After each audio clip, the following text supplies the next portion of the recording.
Hey guys, how's it going? Michael Troy here.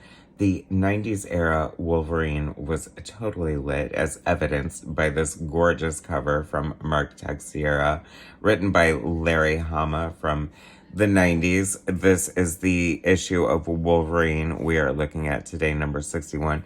So subscribe to my channel if you haven't already. Hit that like button and let's get right into it. Oh my god, this cover is gorgeous. I love me some Mark Texeira art.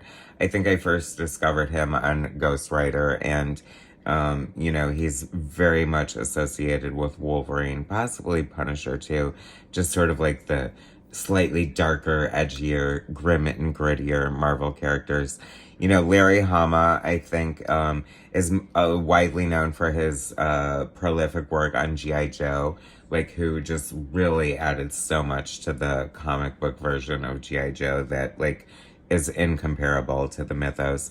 And I was thinking, aside from Chris Claremont, he's probably one of the most prolific Wolverine writers, probably one of the most popular or most beloved. And echoing Chris's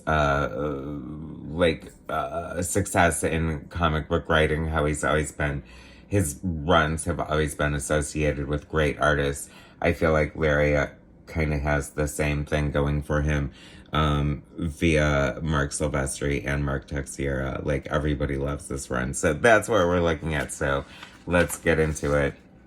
I love it. It's so good. Look at this cover. The colors are gorgeous. It super pops. It echoes my MFT Productions logo with the cyan, yellow, and magenta colors. Always great for advertising comics. You want it to pop. By the way, I believe, even though it's a little elongated here, this logo was created by Kevin Nolan, a great comic book artist who's also an amazing logo creator. And also, I love the corner box art. I'm not gonna 100% say that's Kevin Nolan, but it might be as well. Love the splash page. It is super beautiful. Nobody draws. I don't see what I'm saying, about Mark Texeira's art. It's very reminiscent. There's a lot of influences going on here. Very much Bill Sienkiewicz, but early Bill Sienkiewicz, when he was on The Verge, when he was still sort of a Neil Adams clone. So you're gonna throw in some Neil Adams influence in here. The thick, juicy lines are just I don't know, Tex on his own. The inflated sort of anatomy. I love the tiny waist and the super ripped muscles. The return of the yellow and blue costume. I'm a fan. When I started reading X-Men, it was the brown and orange that John Byrne introduced, and I still think that's superior. However, it looks so good here. Widely popularized by the 90s cartoon, right? And hey, it's got its place. I do love it. I'm not gonna lie. Larry Hama, script. Mark Texeira, art. Steve Bucoletto, coloring. The coloring is sublime in here. He was very, very, big name colorist in the 90s. This is, 1992. Pat Brousseau, lettering. Bob Harris, editor. And Tom DeFalco, editor-in-chief. So it is definitely a sign of its times. Love this double-page spread. This Shrek. Is this pre-Shrek? The Green Ogre? Probably. Let's see. I love when there's a double-page spread, but it also has, panels across the bottom as well. So it's utilizing the format, but it's still propelling the story at the same time. Reading this, there was some killer freaking dialogue. Let's see. Just to start out with, I guess, it's funny because sometimes I think I'm just such an art whore that I'm always just so drawn into the art that I take the writing for granted. And just the writing of Larry Hama is incomparable. The descriptive notes of it is right up there with Stephen King in a way. The color of pain is the red you see through your closed eyelids when your head is shoved into a blast furnace. I mean, we can sort of relate to that in a way, even though hopefully that's not happened to all of us, or none of us. I'm hoping anyway.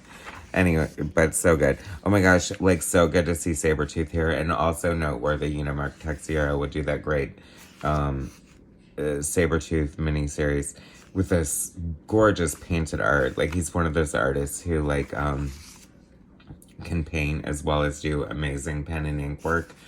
And interesting to note, because I think sometimes they always look like very different, but his painting is very similar to what you would expect from his pencil and ink art, and I just love it all.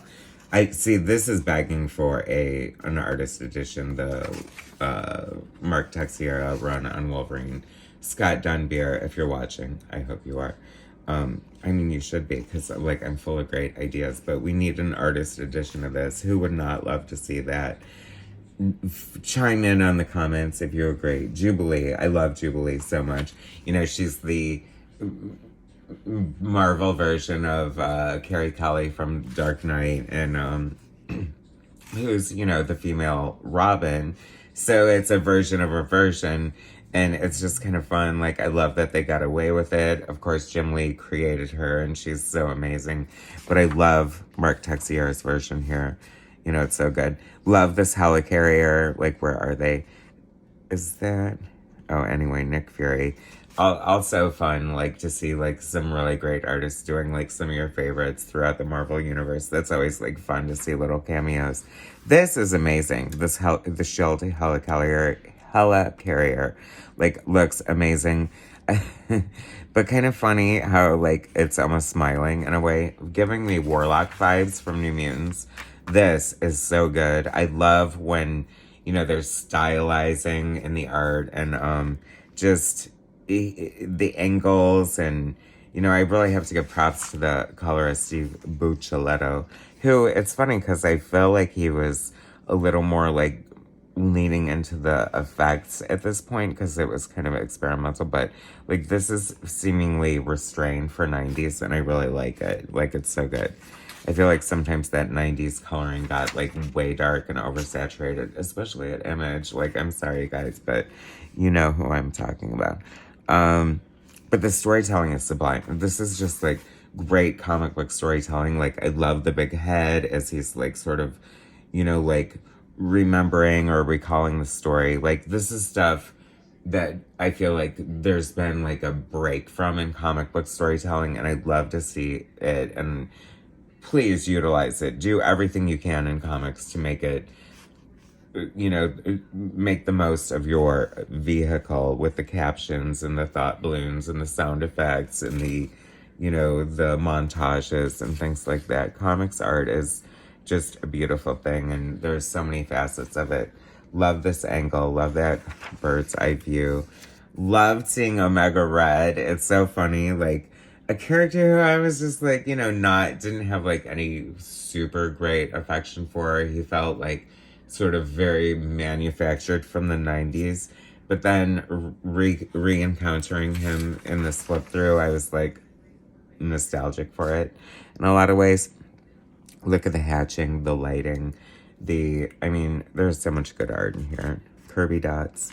I always say often a little Mignola influence in this sort of gradation here. Great use of negative space.